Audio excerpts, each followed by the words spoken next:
Well, just before we started, Mark looked over and he said, looks like something's just not working right this morning. And I told him, it's one of those days when the hurrier I go, the behinder I get. It's kind of one of those days. You can see from the chart that it's time for our monthly What is Written study.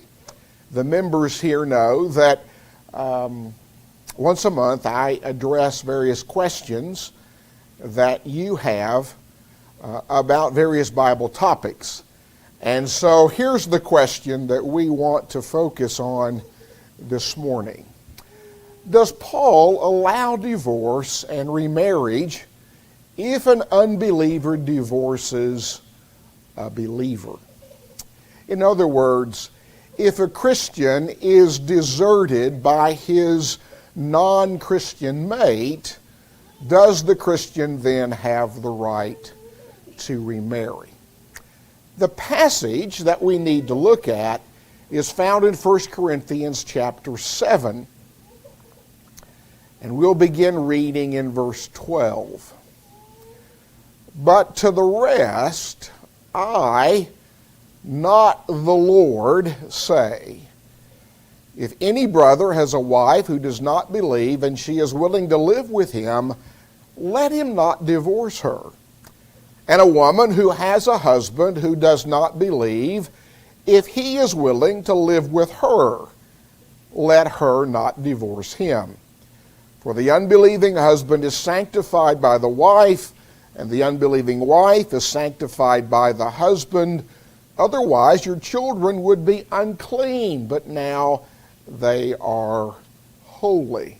I want you to notice that this word divorce comes from the Greek word aphiemi that Paul uses earlier in this chapter when he instructs husbands and wives not to divorce one another. This same word is used twice in verse 12 and verse 13. But the passage continues in verse 15. And this is where our focus really needs to zero in. Paul writes, but if the unbeliever departs, let him depart. A brother or sister is not under bondage in such cases, but God has called us to peace. For how do you know, O wife, whether you will save your husband, or how do you know, O husband, whether you will save your wife? Now, I need to point out that when Paul talks about the unbeliever departing, he's not talking about the unbeliever just kind of leaving the house or being engaged in what we might call a legal separation. The Bible didn't know anything about what we call a legal separation. Paul is talking about divorce. He's saying if the unbeliever divorces, let him depart. The word that Paul uses here is the Greek word charizo, and it's the same word that Jesus used in Matthew chapter 19 and verse 6 when he said, whatever God has joined together, let not man separate or put asunder. That's this word charizo. So we're talking about an unbeliever wanting to divorce a believer. And Paul is giving the believer instructions for that situation and circumstance. He says that the brother or sister is not under bondage. Now, the key question is, what is this bondage that Paul's talking about here? What does he mean? Well, he uses the Greek word douloo And I believe that is significant, and I will explain why I say that momentarily. If you're not really familiar with this passage and the various views, you need to know that there are many who would say that Paul is giving the Christian who is deserted by the non-Christian the right to remarry, that the bondage under consideration here is the marriage bond. Well, you're probably not going to be surprised for me to tell you that there are others who would say that's not what Paul is talking about. That the marriage bond is not under consideration. James D. Bales, a well-known gospel preacher among institutional churches of Christ, said the very bondage one is not under, if the unbeliever departs, is the one the believer is under, if the unbeliever does not depart.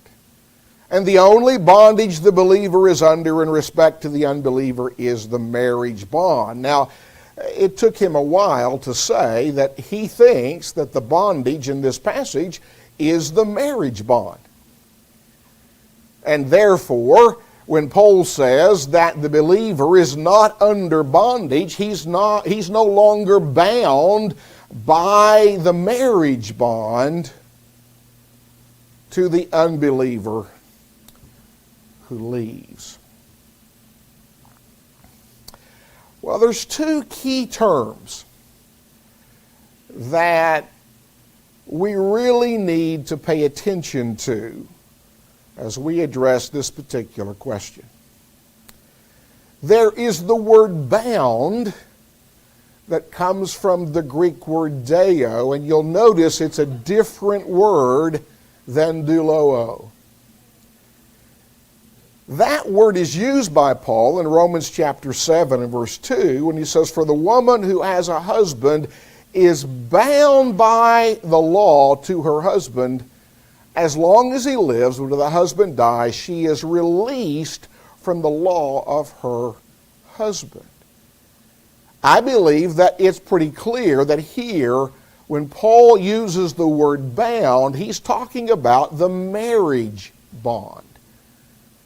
The binding that occurs by God's law when two people marry who have the right to marry. Paul uses this word again in 1 Corinthians 7:27. And that's in the chapter under consideration where Paul says, "Are you bound to a wife? Do not seek to be loosed. Are you loose from a wife? Do not seek a wife." And then Paul uses the word again in verse 39 when he says, "A wife is bound by law as long as her husband lives. But if her husband dies, she is at liberty to be married to whom she wishes, only in the Lord." This word deo is used of a literal binding, as if you bind hands together with ropes or handcuffs or something like that, 41 times in the New Testament. But please notice that Paul uses a different word in verse 15. He doesn't use the word deo, he uses the word doulo, and this is the way the verse is translated in the New King James Version, which is the translation that I commonly use in my preaching and teaching. It reads, "But if the unbeliever departs, let him depart. A brother or sister is not under bondage in such cases, but God has called us to peace." Now, I can see why someone would read the English translation of this verse and conclude that Paul is talking about the marriage bond And so when he says she's not under bondage, that would mean she's no longer bound by God's law to this unbeliever who has departed. But I want you to notice how this verse is translated in the English Standard Version.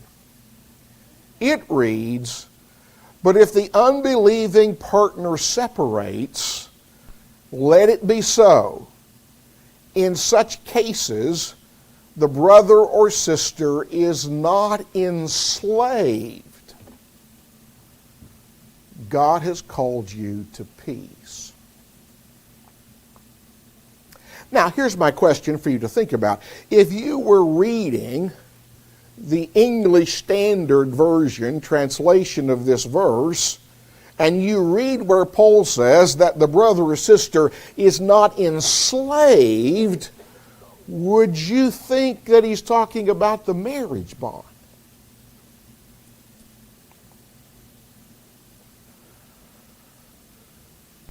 This phrase is variously translated in our English versions. I checked all of the English versions in my Bible computer program.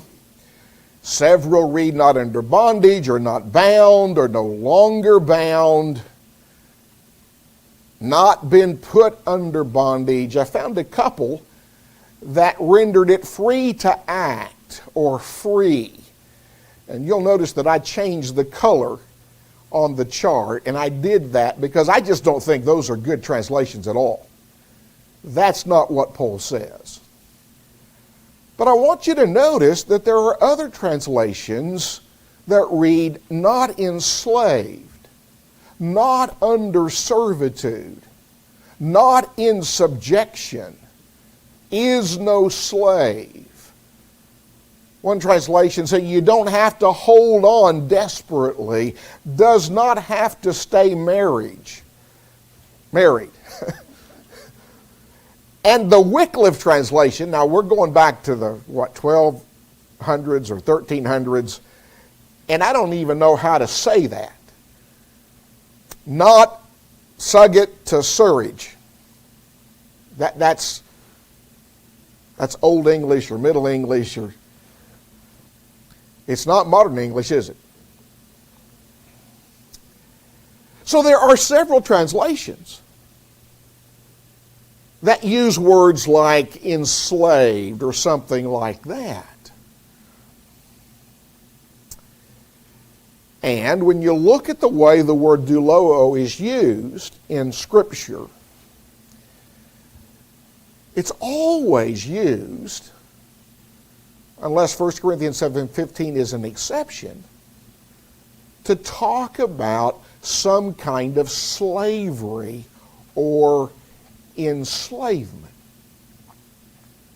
When you look at how this word is used in the Septuagint, the Greek translation of the Old Testament, you see the same thing. It's rendered slaves, enslaved, enslaved, slaves, enslaved, slaves. And when you look at the way this word is used in the Apostolic Fathers, the men who were writing right after the time of the apostles, the Epistle of Barnabas reads, "He leads us who have been enslaved to death into the incorruptible temple." And then this second source reads, "I could say much more as to the refusal of Christians to serve such gods." So, in Romans chapter 7 verse 2, 1 Corinthians 7 verse 27, 1 Corinthians 7 verse 39, Paul uses the word deo, which means bound, and I think it's clear that he's talking about the marriage bond in those passages. But when it comes to 1 Corinthians 7:15, he uses a different word. A word that commonly means enslaved. So here's my question. Why did Paul change his terms? If he's still talking about the marriage bond in verse 17, why didn't he use the word deo? Why did he use the word doulo instead?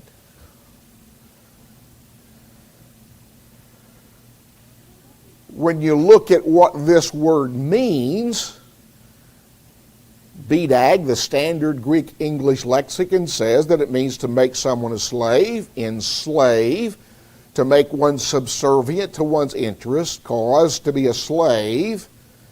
Mr. Thayer, an older lexicon, says much the same thing. It means to make a slave of, reduce to bondage.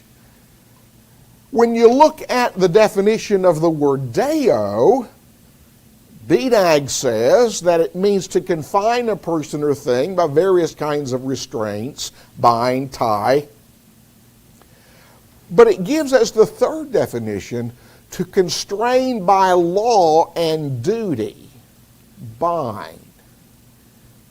In other words, this word deo was used of a literal binding by ropes or handcuffs or chains or something like that, but that it was also used in a figurative way to talk about a binding by law and duty. That's the way Paul was using the word when he was talking about the marriage bond. Mr. Thayer says much the same thing. But now somebody says, wait a minute, Kevin, you're overlooking something. You're overlooking the fact that this word doulo is derived from the word deo. Well, in his book entitled Divorce and Remarriage, What Does the Text Say? Brother Donnie Rader makes this observation in response. He says what Thayer said was that doulos is derived by most from deo, to tie, bind, by some from delo, to ensnare, capture. But then he goes on to say the fact that one word is derived from another doesn't mean that they are synonyms or that they mean the same. Even if the two words do have a similar root, which is highly suspect, the test of explanation of words is their context. Roy Lanier points out that the Greek word koiton, which means a bedchamber, is derived from koiti, bed, but they are not synonyms. A bedchamber is not the same thing as a bed. So just because a word might be derived from another word doesn't mean they mean the same thing. Only 2 verses in this chapter specifically mention or allude to remarriage. You might turn and notice 1 Corinthians 7, verse 11. But even if she does depart, let her remain unmarried or be reconciled to her husband, and a husband is not to divorce his wife. Look at verse 39. A wife is bound by law as long as her husband lives, but if her husband dies, she is at liberty to be married to whom she wishes, only in the Lord. Only 2 verses in this chapter specifically mention or allude to remarriage. There is no explicit permission for remarriage in 1 Corinthians 7:15. What I mean by that is Paul doesn't just come right out and say, if the unbeliever depart, you can remarry. Therefore, any implicit or implied permission for remarriage in 1 Corinthians 7:15 requires this Greek word doulo to refer to the marriage bond. But this meaning must be conclusively proven, not assumed or asserted without proof.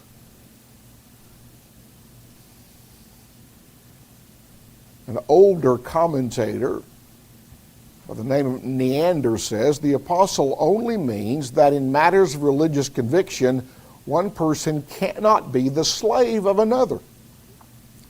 That a married Christian person cannot be forced to remain with a heathen consort if the latter will not allow the exercise of his own religious views.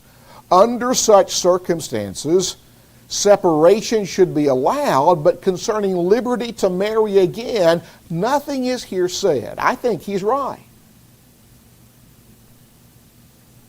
Albert Barnes, another older commentator, says, many have supposed that this means that they would be at liberty to marry again when the unbelieving wife or husband had gone away, as Calvin, Grotius, Rosenmuller, etc.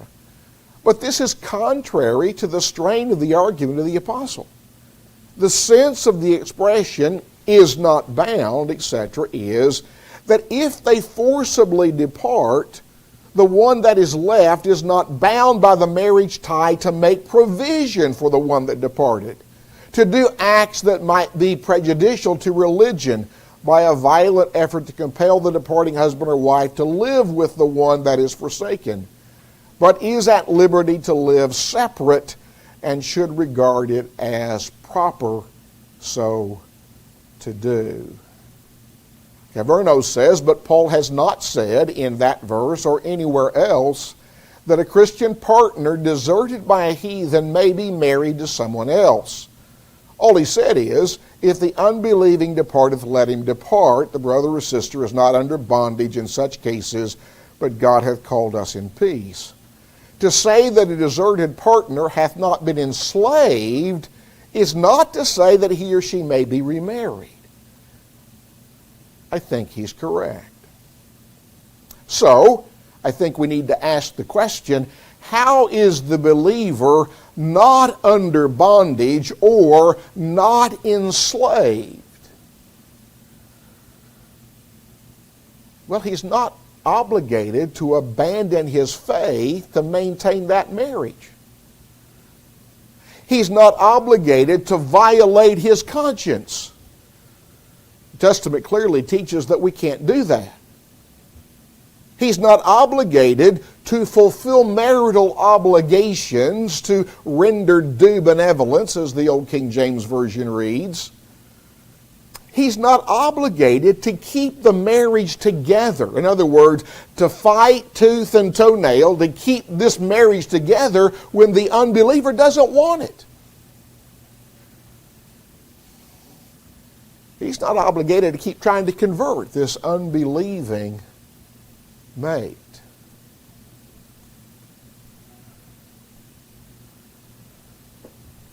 So what I'm suggesting to you is that the word bondage, doulo, is not the same thing. It doesn't mean the same thing as the word bound, deo.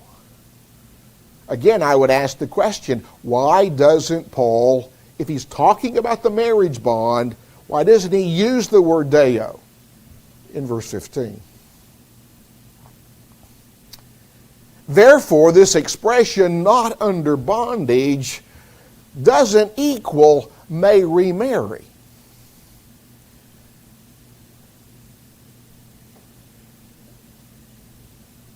And he uses this word in the perfect tense, and I'm not even going to get into that.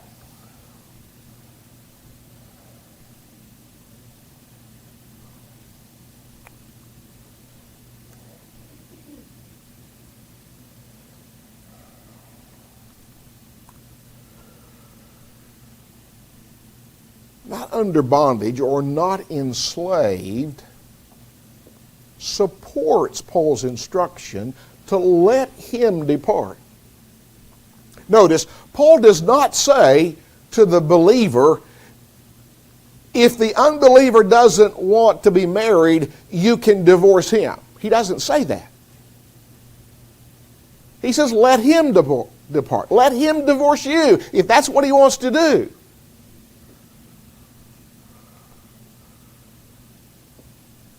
God has called us to peace. I believe Paul is saying to the Christian, who's in a marriage with a non-Christian, and the non-Christian doesn't want that relationship anymore, I think Paul is saying if he wants to leave, if he wants to divorce, let him do that. You don't fight that,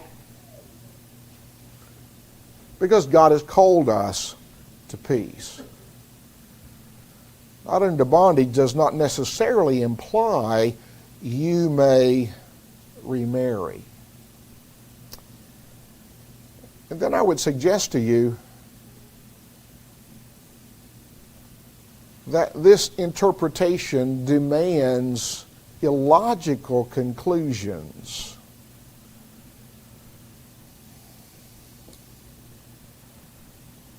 Well, I hurriedly tweaked these slides this morning just a few minutes before we started, and my tweaking was not the best. There's an aspect to this question that I've not mentioned, and that is those who make the argument that not under bondage means the Christian can remarry. They also teach that Jesus' teaching on marriage, divorce, and remarriage doesn't apply to non-Christians. Now, we didn't get into that at all, but that's what they teach. And so they teach that everything that Jesus says in the Gospels, that's MDR for believers, not unbelievers. And Paul gives us marriage, divorce, and remarriage law for those in a mixed marriage, Christian and non-Christian. But they argue there is no MDR law for unbelievers in the Bible.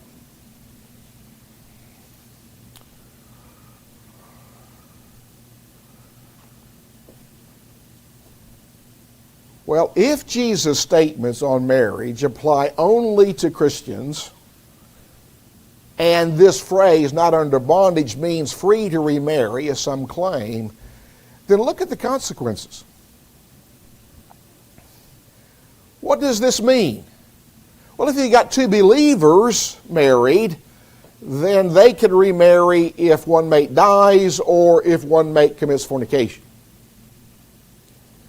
If you've got two unbelievers married to one another, you can remarry if one mate dies. But there's nothing said about remarrying if the mate commits fornication or if he deserts you. If you've got a believer married to an unbeliever, if one mate dies, you can remarry, and then, according to this teaching, if the unbeliever deserts you, you can divorce him. What this means is that God's marriage law is stricter for Christians. They can only divorce for fornication. God's marriage law is more lenient for those in mixed marriages. They can divorce for desertion. And so it would be better for a Christian to marry an unbeliever. You see my point? That's illogical.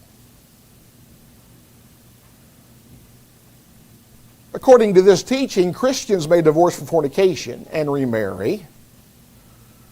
Unbelievers may not divorce for fornication and remarry. Remember, they tell us that Jesus' teaching doesn't apply to unbelievers.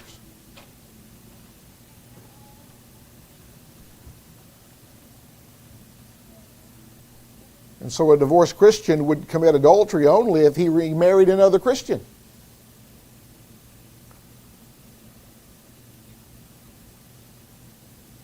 Again, these folks tell us that there's no marriage law that applies to non-Christians. Well, if that's true, it would seem to me then to be logical. Now, they're not going to accept this, but it would seem to me that the logical consequence is that a non-Christian could live in a polygamous group, a homosexual or an incestuous marriage without sin. I mean, if Jesus didn't say anything about marriage that applies to non-Christians,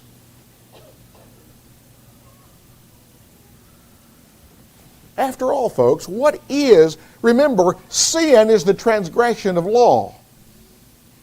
If there's no law, there's no transgression. Sexual sin is the transgression of marriage law.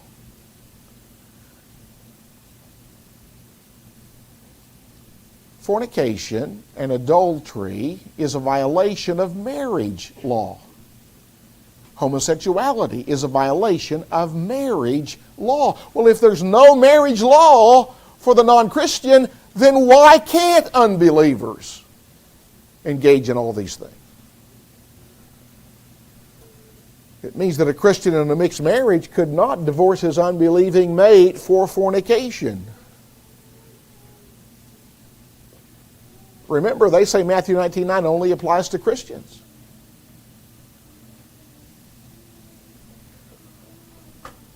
A divorced Christian would commit adultery only if he remarried another Christian.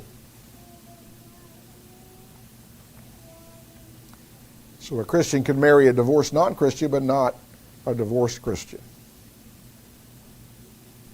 Well, I'm out of time. Let me sum up. I don't believe Paul was talking about the marriage bond in 1 Corinthians 7:15.